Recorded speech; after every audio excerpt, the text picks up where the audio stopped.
Hey everybody, this is Tracy here with another edition of A View from Tracy's Point, and I am here with a breaking news story about a Grammy award-winning producer by the name of Noel Fisher, and I guess his industry name is Detail. And I'm going to be perfectly honest with you guys, I've never heard of this man before, but it seems to have, taken social media by storm. So I wanted to come and share it with you. And I was asking one of my Facebook friends, like, well, who is this guy?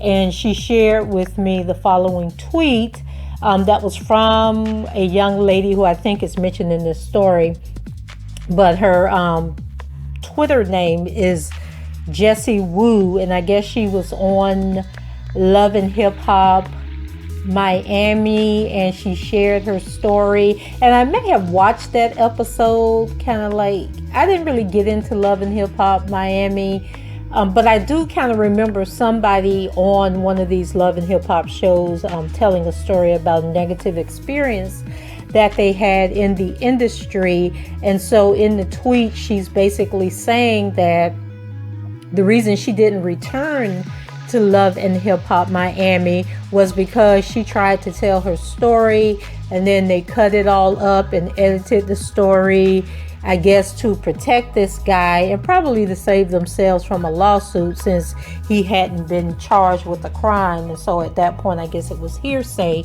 And so I wouldn't be surprised if she is not part of this current indictment. And if she's not a part of it, she probably soon will be. And so let's go ahead and get into the story.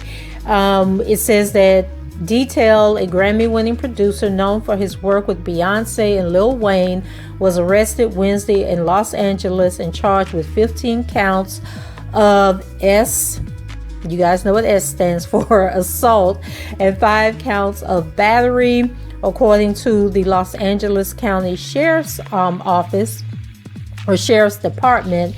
It says the charges against the producer, whose real name is Noel Fisher, came after at least 6 women made public allegations against him of the R word and SA. Last year, a model and singer won a $15 million verdict against him over similar allegations, according to the Associated Press. And Mark Bledstein, an attorney representing the producer, said he would fight the criminal charges in court. And then he's quoted as saying, "I am quite certain he will enter a not guilty plea and contest to the fullest all of these allegations." And then it says, the Detroit native first made waves by producing singer RJ's debut, Radiation, in 2005. Soon he began working with some of the biggest names in hip-hop and R&B, including Akon, Bone Thugs and Harmony, and Wiz Khalifa. In 2011, he co-wrote and produced Lil Wayne's platinum single, How to Love, and then 3 years later earned recognition at the Grammys for producing Beyonce's song Drunk in Love, which won Best R&B Performance. So now I'm wondering if Me Too is going to come out and tell all these artists that they need to remove all these songs from these platforms, that they need to mute anybody who was associated with this guy who he produced music for. We're going to wait and see if that happens. So then it goes on to say, in recent years, though, an avalanche of allegations have emerged against the producer from women who worked with him in the industry. In 2018, singer Christina Buch, Buch, and artist Peyton Ackley were granted restraining orders against Detail over allegations of R and SA. Other women soon followed with similar claims, including singer Jessie Reyez in 2018, who said her breakout single Gatekeeper, which detailed sexism and misogyny in the industry, was about him. And so she might be the Jessie Wu lady.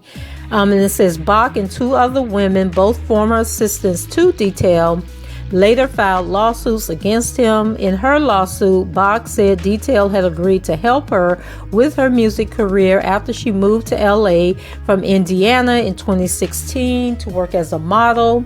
Instead, she said he began aggressively demanding favors and telling her it was necessary to get ahead in the music industry. When she refused, he took advantage of her. Or he took what he wanted. Reyes said she had a similar experience with the producer.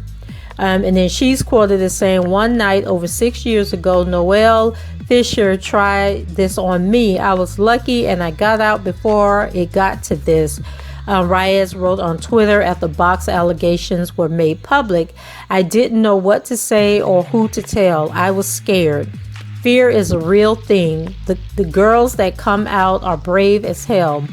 And then in September, a Los Angeles Superior Court judge awarded Bach $15 million in damages after Detail didn't respond to numerous court summons. So it was a default judgment.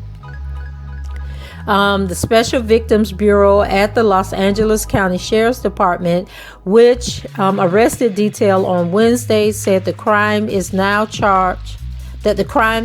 charged with happened between 2010 and 2018. The agency added that its investigation is ongoing, and then it says, quote, "Based on the nature of the allegations, SVB detectives believe there may be additional people, and they are seeking the public's help in identifying anyone who may need to be a part of this case."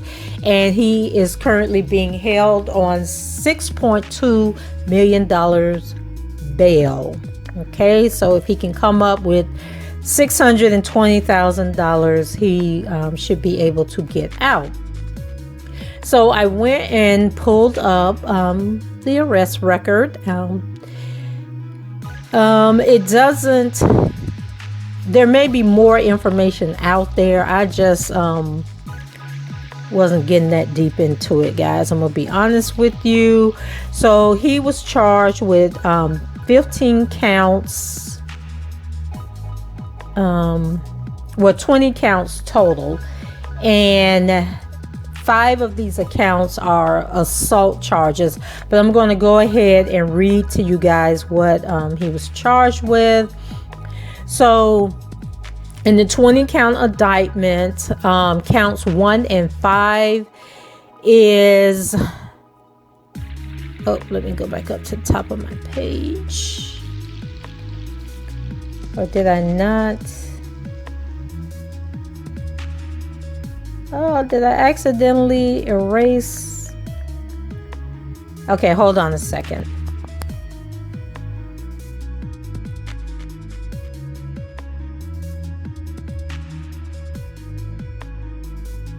Okay, guys, sorry about that. I think I pasted over what I had written there. Okay, so Penal Code 286C2A. So C is any person who participates in an act of SODOMY with another person who is under 14 and more than 10 years younger than he or she shall be punished by imprisonment in the state prison for 3, 6, or 8 years. And then 2A is any person who commits an act of S when the act is accomplished against the victim's will by means of force, violence, duress, menace, or fear of immediate and unlawful bodily injury on the person or another person shall be punished by imprisonment in the state prison for 3, 6, or 8 years. And so those were counts 1 and 5. And then the next charge was 288A C2A. And it says, except as provided in subdivision I, a person who willfully and lewdly commits a lewd and lascivious act, including any of the acts constituting other crimes provided for in Part 1, upon or with the body or any part or member thereof of a person who is under the age of 14 with the intent of arousing, appealing, or gratifying the lust, passions, or desires of that person or the other person is guilty of a felony and shall be punished by imprisonment in the state prison for 3, 6, or 8 years. Then it talks about oral by force under PC 28AC2. By force is a felony offense. If convicted, the person faces imprisonment in state prison for 3, 6, or 8 years and up to a $10,000 fine. And then that's charges 2 and 11. And then we go to PCA2, which is the R word, and this is counts 3, 4, 6, 7, 8, 9, 12, 15, 17, 18, and 20. So 1, 2, 3, 4, 5, 6, 7, 8, 9, 10, 11 of the charges is the R word. And it says makes it illegal to have relations with anyone who isn't your spouse through force, fear, threats, or duress. Always involves overcoming the free will of the other person, although it isn't required that the victim resist to communicate a lack of consent. If convicted, the person faces up to 8 years in a state prison, fines of up to $10,000 or both imprisonment and a fine. You'll also be required to register as an offender. The crime is additionally counted as a violent felony for purposes of California's 3 strikes system.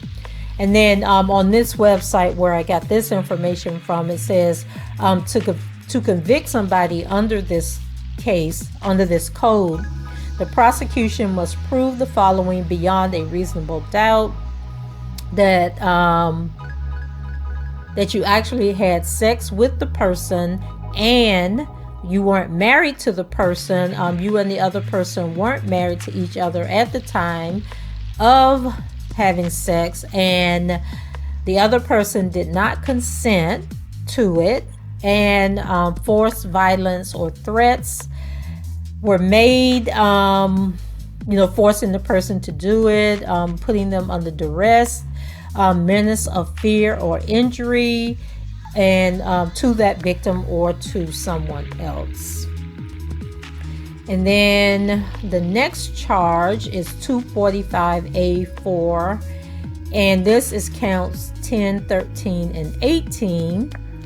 And this is a California statute that makes it a crime for a person to commit an assault and to do so by using force that is likely to produce great bodily harm.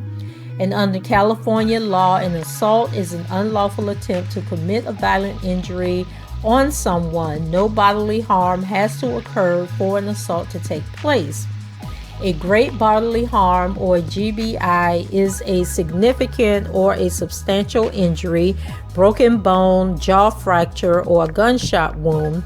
Examples of illegal acts under PC 245 include Hector throws a brick at the face of his neighbor, but thankfully the neighbor ducks. Lamar violently swings a baseball bat near the rib cage of a store clerk. Jessica tries to stab her ex-boyfriend in the thigh with a knife. And then they also give possible defenses. It says, luckily, there are several legal defenses that a person can raise if accused of assaulting another by means likely to produce GBI. These include showing that an accused did not commit an assault, was not likely to cause great bodily harm, and or was falsely accused. The penalties include, they say it's a violation of PC 245A4 is what is known as wobbler offense under California law, meaning that it can be charged as either a misdemeanor or a felony. If charged as a misdemeanor, the crime is punishable by imprisonment in the county jail for up to 1 year. and or a maximum of $10,000 fine. If charged as a felony, the offense is punishable by imprisonment in the state prison for 2 years, 3 years, or 4 years. And then the next charge is 236, which is counts 15 and 19. And it says, is the California statute that defines the crime of false imprisonment. Under the code section, false imprisonment is, quote, the unlawful violation of the personal liberty of another. The commission of the crime means that one person restrains, detains, or confines another person without his or her consent. The crime can be committed with or without force or violence. Examples of false imprisonment are during a heated spousal argument, the husband grabs his wife by the shoulders and prevents her from leaving a room. It could be an employee while upset with a coworker on the job, locks the coworker in a closet. Or another example is a police officer arrests and detains the suspect without a warrant and with no legal authority. And then penalties for this, if a misdemeanor, false imprisonment is punishable by a maximum fine of $1,000 and or a maximum jail term of 1 year.